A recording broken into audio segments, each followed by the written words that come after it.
कलवारी पे देखो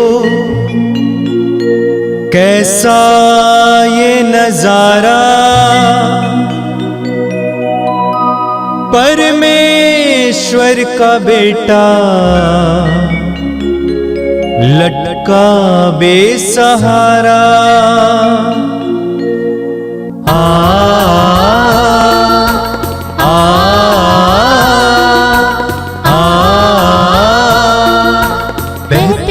रक्त धारा जिसमें सबको मिले मुक्ति, बहती रक्त धारा जिसमें सबको मिले शांति, बहती रक्त धारा जिसमें सबको मिले मुक्ति, बहती रक्त धारा जिसमें सबको मिले शांति। क्रिस्त में प्यारे भाइयों और बहनों, पवित्र रक्ताभिषेक प्रार्थना में मैं आप सबों का हार्दिक स्वागत करता हूँ। आइए इस प्रार्थना में हम भक्तिपूर्वक जुड़े प्रभु से आशीष पाएं। तो आइए बड़ी भक्ति के साथ इस प्रार्थना को शुरू करते हैं। पिता और पुत्र और पवित्र आत्मा के नाम पर आमीन।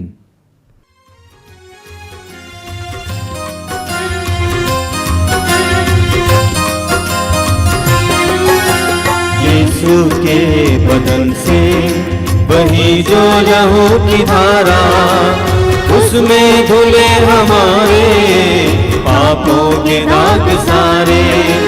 यीशु के बदन से बही जो लहू की धारा, उसमें धुले हमारे पापों के दाग सारे। रख ले उसी में आशा, त्यज दे सभी निराशा, यीशु ही हमारे जीवन पार लगाए।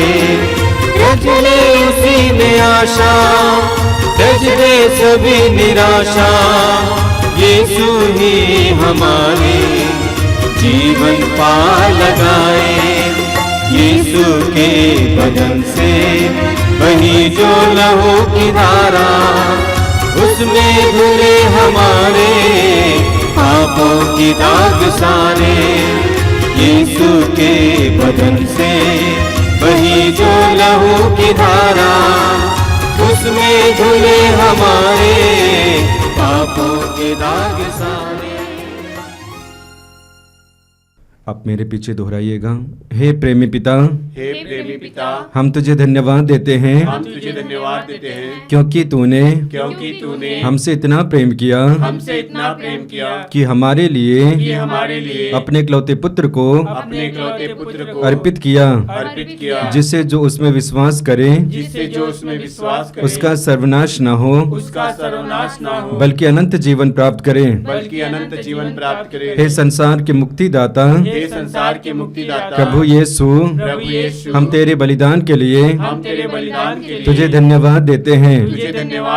तूने कहा यह प्याला मेरे रक्त का नूतन विधान है, यह तुम्हारे लिए बहाया जा रहा है।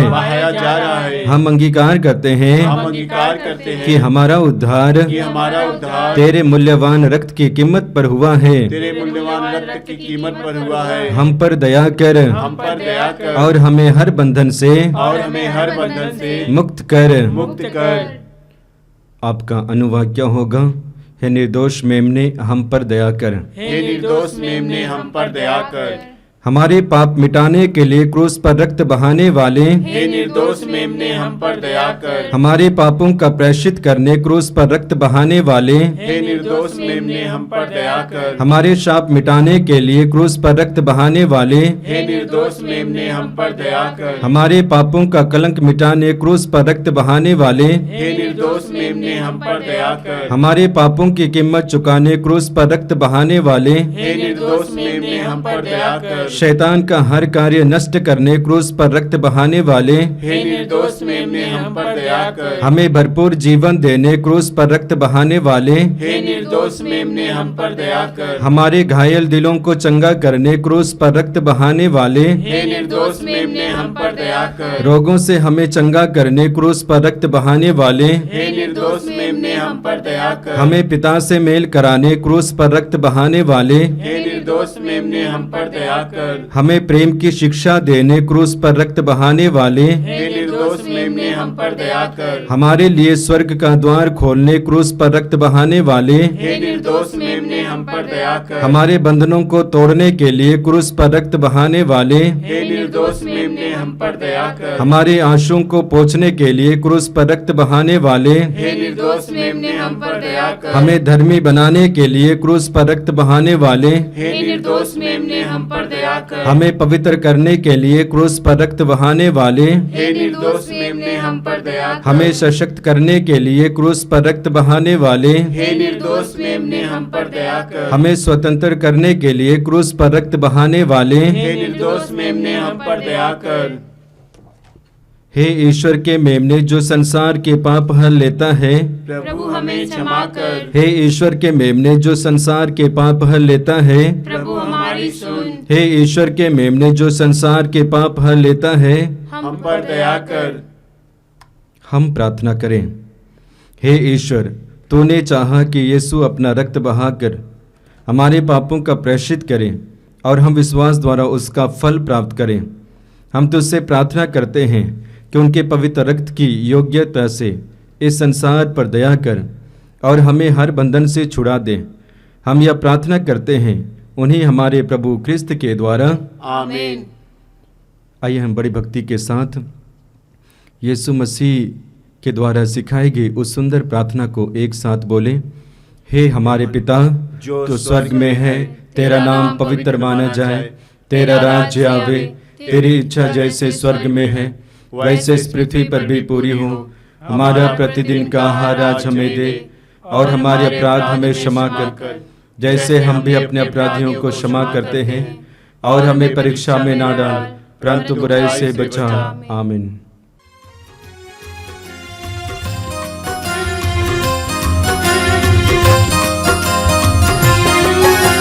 यीशु के बदन से बही जो लहू की धारा, उसमें धुले हमारे पापों के दाग सारे। यीशु के बदन से बही जो लहू की धारा, उसमें धुले हमारे पापों के दाग सारे। रख ले उसी में आशा, त्यज दे सभी निराशा, यीशु ही हमारे जीवन पार लगाए। रख ले उसी में आशा, त्यज दे सभी निराशा, यीशु ही हमारे जीवन पार लगाए। यीशु के बदन से बही जो लहू की धारा, उसमें धुले हमारे पापों की दाग सारे। यीशु के बदन से बही जो लहू की धारा, उसमें धुले हमारे पापों के दाग सारे। अपनी आंखें बंद कीजिए, अपना हृदय खोलिए, मन को एकाग्र कीजिए। इस पवित्र रक्ताभिषेक प्रार्थना में योग्य रीति से भाग लेने के लिए अपने आप को तैयार कीजिए। प्रभु ने आपको एक मौका दिया है कि आप इस प्रार्थना में भाग लें। आप जहां कहीं भी बैठे इस समय प्रभु की उपस्थिति महसूस करना। प्रभु की उपस्थिति आपके पास है। प्रभु का सानिध्य और प्रभु की कृपा आपको घेर रही है। पवित्र आत्मा हमारे बीच में कार्य कर रहा है। पवित्र आत्मा की क्रियाशीलता को महसूस कीजिए। पवित्र आत्मा आपके अंदर, आपके परिवार के अंदर इस समय कार्य कर रहा है। प्रभु यीशु, मैं तुझे धन्यवाद देता हूं मेरे इन भाई बहनों के लिए जो इस समय इस प्रार्थना से जुड़े हुए हैं। तू उनमें से हर एक को जानता है, उनकी आवश्यकताओं को जानता है, उनके दर्द पीड़ाओं को जानता है। मैं विश्वास करता हूं कि तू अपनी आत्मा के द्वारा उन भाई बहनों के जीवन में कार्य कर रहा है। प्रभु, उनके दिल में बहुत दर्द है, पीड़ाएं हैं, जीवन की बहुत सारी समस्याएं लेकर वे तेरे पास आए हैं। यीशु, उन पर दया करना हो। मेरे भाई और बहनों, इस समय अपने हृदय और मन को पूरी तरह से प्रभु पे लगाइए। प्रभु पर अपने विश्वास को व्यक्त कीजिए और मजबूत कीजिए। यह विश्वास कीजिए कि प्रभु आपके जीवन में कार्य करने में समर्थ हैं। प्रभु सर्वशक्तिमान है, उनके लिए कुछ भी असंभव नहीं है। प्रभु हमारे हर प्रकार के कलंक को मिटाने में समर्थ हैं। प्रभु यीशु ने ही उड़ाऊ पुत्र के उस महान दृष्टांत को हमें सुनाया है। पापों जीवन के बाद अपने पिता के भवन की ओर वापस आते समय पिता उसको दूर से देखता है और उसकी ओर दौड़ पड़ता है, उसको गले से लगाता है और चूमता है बार बार। प्रभु यीशु ने हमें बताया कि हमारे ईश्वर इतना प्रेमी ईश्वर है। उस महान और दयामय ईश्वर के पास आइए इस समय। अपने हर प्रकार के कलंक और हर प्रकार की कमी को इस समय प्रभु के सामने रखिए। प्रभु के सामने अपने आप को पूरी तरह से समर्पित कीजिए। आपकी समस्याओं को प्रभु जानते हैं, आपकी आवश्यकताओं को प्रभु जानते हैं। आपके कहने से पहले ही आपके हृदय के एक एक भाव को जानने वाले प्रभु के सामने पूरी तरह से समर्पित हो जाइए। इस पवित्र रक्ताभिषेक प्रार्थना के द्वारा आपके जीवन में प्रभु का एक चमत्कार प्रकट होने दीजिए। एक चमत्कार इस समय प्रकट होने दीजिए। पवित्र आत्मा से प्रार्थना कीजिए कि पवित्र आत्मा मेरी बुद्धि को प्रकाशित कीजिए, मेरे हृदय को उत्साही बनाइए, मेरे अंतरतम को खोलिए ताकि मैं पवित्र वचनों को ग्रहण कर सकूं। प्रार्थना में कुछ समय बिताइए, प्रार्थना में कुछ समय बिताइए।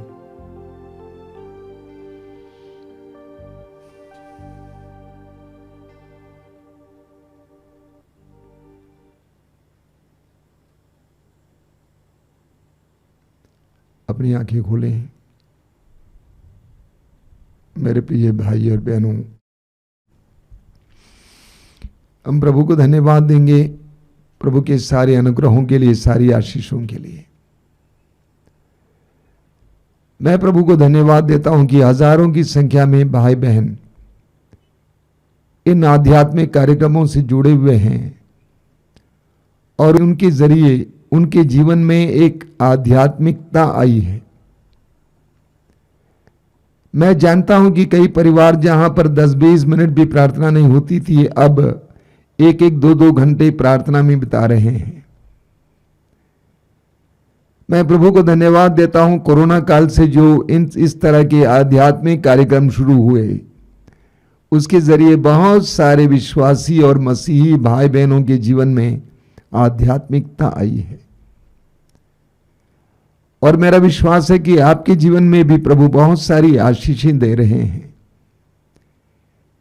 कई लोगों ने अपने जीवन की समस्याओं के बारे में कहा और कहा कि किस तरह प्रभु ने इन कार्यक्रमों के जरिए धीरे धीरे उन समस्याओं को दूर किया है। इन दिनों मैं देखता हूं कि बहुत सारे भाई बहनों के जीवन में प्रभु तरक्की ला रहे हैं, अलग अलग प्रकार की आशीषें दे रहे हैं। मैं प्रभु को धन्यवाद देता हूं। सब कुछ के लिए प्रभु को यश मिले। मेरे प्रिय भाई और बहनों, इस संसार में जीते समय हमें आत्मज्ञान और आत्मिक ज्ञान की जरूरत है। आत्मज्ञान का मतलब है अपने बारे में ज्ञान।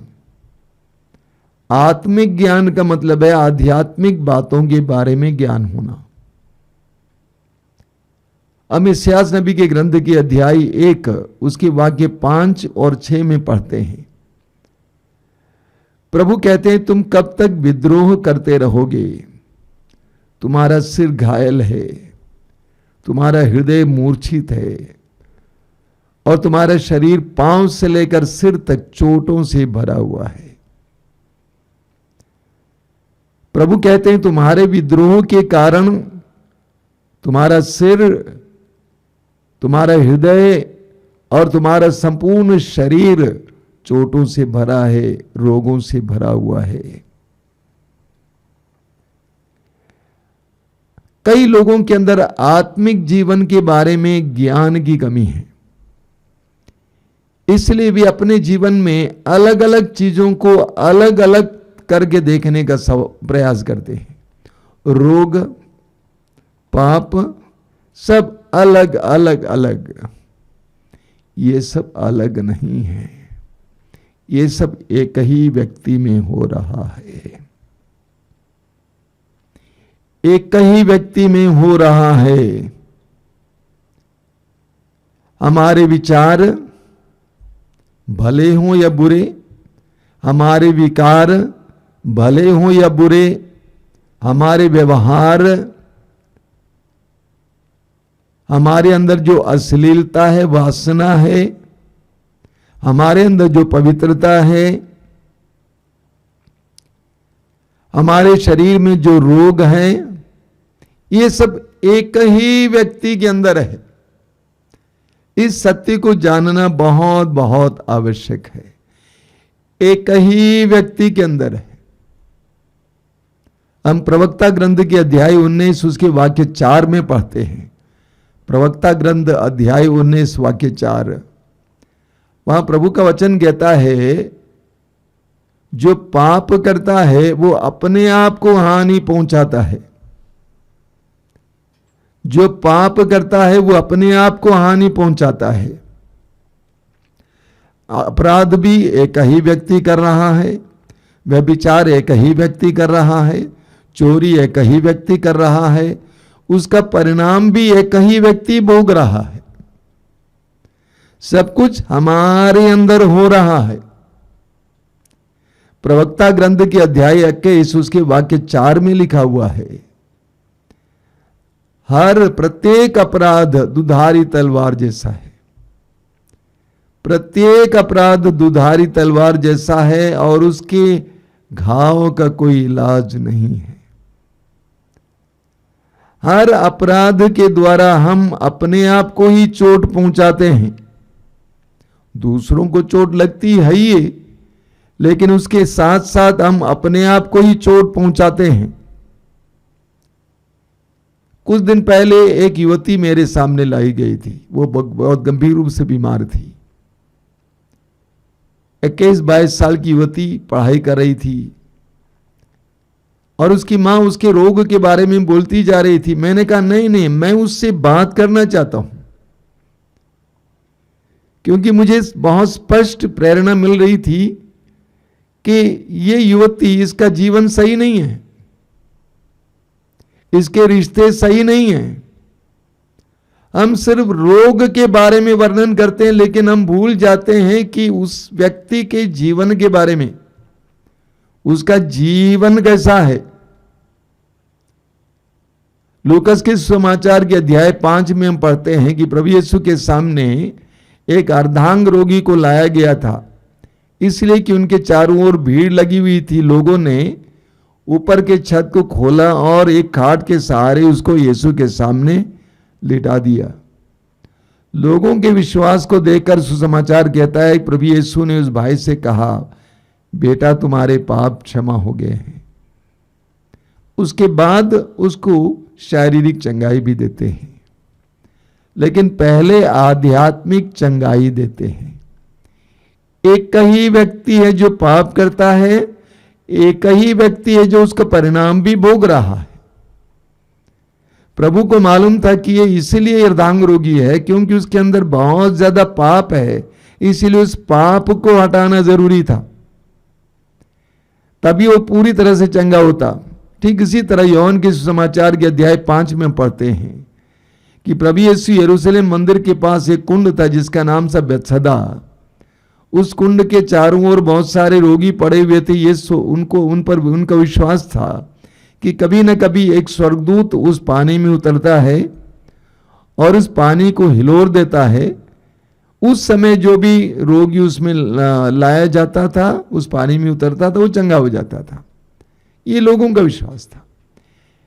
इस विश्वास के कारण बहुत सारे रोगी उसके चारों ओर पड़े हुए थे। प्रभु यीशु एक अर्धांग रोगी के पास आते हैं जो 38 वर्षों से रोगी था। प्रभु ने उससे पूछा, क्या तुम चंगा होना चाहते हो? उसने कहा कि मेरा कोई नहीं है जो मुझे पानी के पास पहुंचा दे। प्रभु ने कहा, अपने चारपाई उठाओ और घर चले जाओ। उसी वक्त वो चंगा हुआ। लेकिन आगे समाचार में आप पढ़ेंगे कि उस व्यक्ति को यह नहीं मालूम था कि किसने मुझसे कहा कि चारपाई उठाकर चले जाओ। बहुत बड़ी भीड़ थी। उसने यीशु को पहचाना नहीं। लेकिन उसी अध्याय के वाक्य 14 में पढ़ेंगे, यूहन्ना अध्याय 5 वाक्य 14, प्रभु यीशु ने उस व्यक्ति को मंदिर में पाया और उसके करीब जाकर उससे कहा, देखो अभी तुम चंगे हो गए हो, फिर पाप नहीं करना, वरना इससे भी बड़ा संकट तुम पर आ पड़ेगा। पाप करने वाला भी व्यक्ति एक है, उसका परिणाम भोगने वाला भी व्यक्ति एक है। छोटा सा उदाहरण लेता हूं। रबड़ का बॉल लीजिए और उसको दीवार पर मारिए, वो रबड़ का बॉल आपकी ओर वापस आ जाएगा। हम जो भी व्यवहार करते हैं, जैसा मनोभाव रखते हैं, जैसी कल्पनाएं करते हैं, जैसे सोचते हैं, जैसे व्यवहार रखते हैं, उसका परिणाम भी हमारे ऊपर आ जाता है। प्रवक्ता ग्रंथ के अध्याय 38 वाक्य 15 में लिखा हुआ है, जो अपने सृष्टिकर्ता के विरुद्ध पाप करेगा वह चिकित्सकों के हाथों पड़ेगा। जो अपने सृष्टिकर्ता के सामने पाप करेगा वह चिकित्सकों के हाथों पड़ेगा। तो हमारे पाप, अपराध और उसी तरह पवित्रता का परिणाम हमारे ऊपर आ जाता है। आदम और हेवा का उदाहरण लीजिए। ईश्वर ने आज्ञा दी थी और आदम और हेवा ने ईश्वर की आज्ञा को भंग किया। नतीजा कहां दिखाई दिया? उनमें दिखाई दिया। वे नंगे हो गए। उन्होंने देखा कि वे नंगे हैं। वे डरने लगे, वे छिपने लगे, वे ईश्वर से भागने लगे। इतना ही नहीं, वचन में बताता है कि जिस धरती पर वे काम कर रहे थे वे ऊंट कटारे पैदा करने वाले थे। उनके पाप का असर जमीन पर भी पड़ता है। बिना परिश्रम के उनको फल मिल जाता था, लेकिन अभी परिश्रम करने के बावजूद उनको अच्छा फल नहीं मिल रहा है। उनके पापों का असर जमीन पर भी पड़ता है, उनकी जमीन पर पड़ता है। उनके पापों का असर उनके बच्चों पर पड़ता है। काइन ने अपने भाई हाबिल की हत्या की। ये सारा परिणाम उनके ही जीवन में होता है। एजेकिएल नबी के ग्रंथ के अध्याय 18 वाक्य 4 में लिखा हुआ है, जो पाप करेगा वो मरेगा, जो बुराई करेगा वो मरेगा। रोमी अध्याय 6 वाक्य 23 में संत पौलुस कहते हैं कि पाप का वेतन मृत्यु है। पाप का वेतन मृत्यु है। इसलिए प्रकाशना ग्रंथ के अध्याय 3 वाक्य 19 में हम पढ़ते हैं। प्रकाशना ग्रंथ अध्याय 3 वाक्य 19 में प्रभु कहते हैं, मैं जिसे प्यार करता हूं उसे डांटता और फटकारता हूं और दंड भी देता हूं। इसीलिए उत्साही बनो और पश्चाताप करो। हमारे जीवन में विपत्तियां, पीड़ाएं, परेशानियां आती हैं। वे ऐसे समय हैं जब हमें प्रभु मौका देते हैं कि हम पश्चाताप करें, क्योंकि सब कुछ हमारे ही जीवन में घटित हो रहा है। मैं जो करता हूं उसका परिणाम मैं भोग रहा हूं। मेरे जीवन में मुझे विफलता देखने को मिलती है। बहुत सारे ऐसे भाई बहन मेरे पास आए हैं जो पापमय जीवन जी रहे थे, जिसके कारण उनके जीवन में सफलता नहीं मिल रही थी। मैं उनसे पूछा करता था कि भाई आप कैसे प्रार्थना कर रहे हैं, क्या चाह रहे हैं? आप चाहते हैं कि पाप भी करें, बुराई भी करें, बुरा रिश्ता भी रखें और आपको सफलता भी मिले? ऐसा प्रभु नहीं कर सकते हैं, क्योंकि आपकी बुराई को प्रभु बढ़ावा नहीं दे सकते हैं। सब कुछ हमारे अंदर हो रहा है, तो हमें ये आत्मिक ज्ञान होना चाहिए कि हम जो करते हैं, कहते हैं, सोचते हैं, विकार में लाते हैं, कल्पना में लाते हैं, उन सारी बातों का असर हमारे ऊपर पड़ता है, उसका परिणाम हमें भोगना पड़ता है। हम जो बोते हैं उसी को काटेंगे। हम भलाई बोएंगे, भलाई काटेंगे, बुराई बोएंगे, बुराई काटेंगे। एक युवक मेरे पास आया था समस्या लेकर। उसको बहुत ज्यादा पीड़ा हो रही थी, समस्या हो रही थी, शारीरिक रोग हो रहा था। मैं उनके साथ बैठा कुछ देर। अक्सर जब भी लोग आ जाते हैं मैं बैठता हूं और उनको सुनने का प्रयास करता हूं। मैं उनको सुना, उसको सुना, उसके हाव भाव को देखा। मैंने कहा बेटा जो बोलना है पूरा खुलकर बोलना। वो खुलकर बोल रहा था कि वो कैसे पाप में जीवन जी रहा था, गंदे रिश्तों में पड़ गया था और उसके शरीर में समस्याएं आ गई थीं। तो मैंने कहा कि आपका मार्ग सीधा करना है, बस। आपकी समस्या का समाधान दवा नहीं है। आपकी समस्या का समाधान वैद्यों पर वैद्य बदलना नहीं है, डॉक्टरों पर डॉक्टर बदलना नहीं है। आपकी समस्या का समाधान आपकी जीवन शैली को बदलना है। मैंने कहा वो पाप में रिश्ता छोड़ दो, वो बुरी आदत छोड़ दो, आप देखेंगे आप ठीक हो जाएंगे। कुछ दिनों के बाद उस भाई ने कहा स्वामी जी मैं बिल्कुल ठीक हो गया हूं। तो हमें ये आध्यात्मिक और आत्मिक ज्ञान होना जरूरी है कि हम एक हैं। हम जो करते, कहते, सुनते, सोचते, कल्पना में लाते, उसका परिणाम हमारे ऊपर पड़ता है। प्रभु यीशु ने कहा है लूकस के सुसमाचार के अध्याय 6 में, उसके वाक्य 43 से लेकर, अच्छा पेड़ अच्छा फल देता है, बुरा पेड़ बुरा फल देता है। अगर पेड़ अच्छा है तो फल अच्छा होगा, पेड़ बुरा है तो फल बुरा होगा। पेड़ के अंदर कोई खराबी आई है तो वो फल में दिखाई देगा। इसीलिए आवश्यकता है कि पेड़ को दुरुस्त करें। आइए हम प्रार्थना करें। अपनी आंखें बंद कीजिए।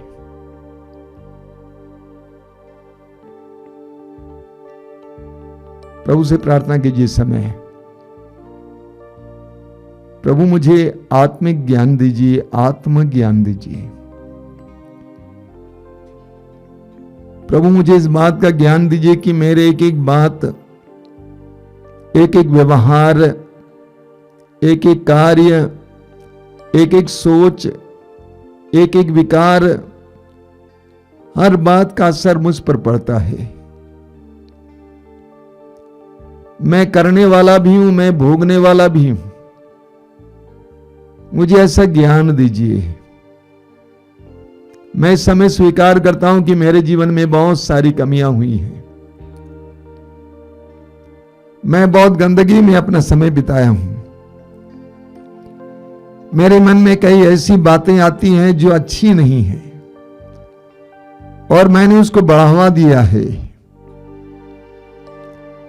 मैंने कई ऐसे कार्य किए हैं जो तेरी दृष्टि में बुरे हैं, जो मेरे लिए ही कल्याणकारी नहीं है, जो मेरे लिए निराशा, मेरे लिए दंड, मेरे लिए विफलता का कारण बने हैं। मुझे अपने को पहचानने की कृपा दीजिए, अपने पर नियंत्रण रखने की कृपा दीजिए। यीशु, तूने पिता की इच्छा को पूर्ण करने के लिए क्रूस के उस दर्दनाक और शर्मनाक मृत्यु को अपनाया। मुझे भी ईश्वर की इच्छा को पूर्ण करने की कृपा दीजिए। प्रभु की इच्छा के अनुसार पवित्र जीवन जीने की कृपा दीजिए। मुझे तेरी कृपा का योग्य बनाइए, तेरी आशीषों का योग्य बनाइए। धन्यवाद प्रभु, धन्यवाद। तेरी स्तुति, तेरी आराधना, तेरी महिमा।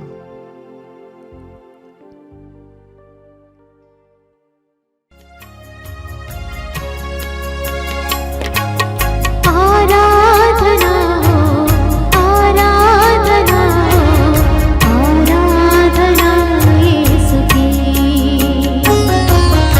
आराधना हो, आराधना हो, आराधना यीशु की। आराधना हो, आराधना हो, आराधना यीशु की। आराधना हो, आराधना हो, आराधना यीशु की।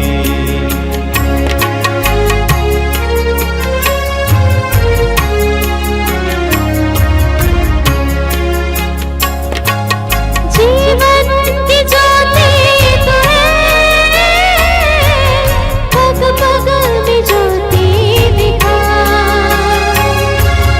जीवन की ज्योति तू है, पग पग में ज्योति दिखा।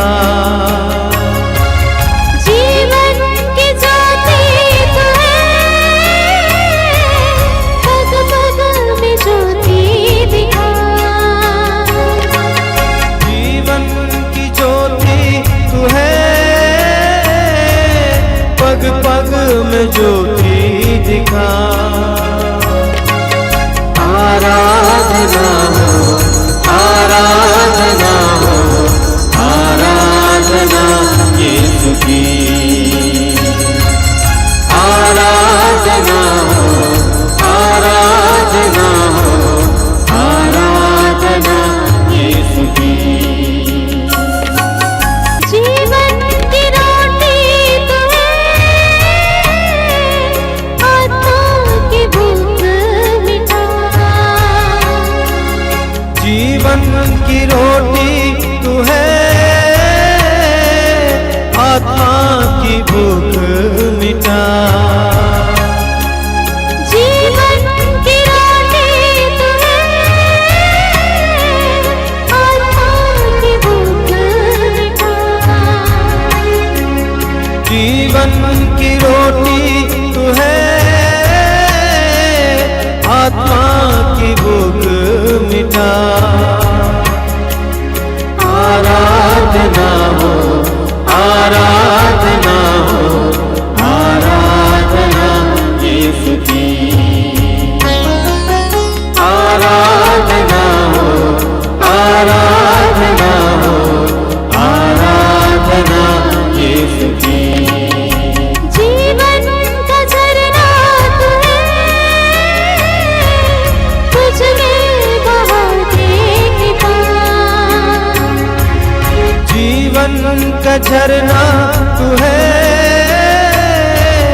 मुझ में बहा दे कृपा। जीवन का झरना तू है, तुझ में बहा दे कृपा। जीवन का झरना तू है, मुझ में बहा दे कृपा। आराधना हो, आराधना हो, आराधना यीशु की। आराधना हो, आराधना हो, आराधना यीशु की।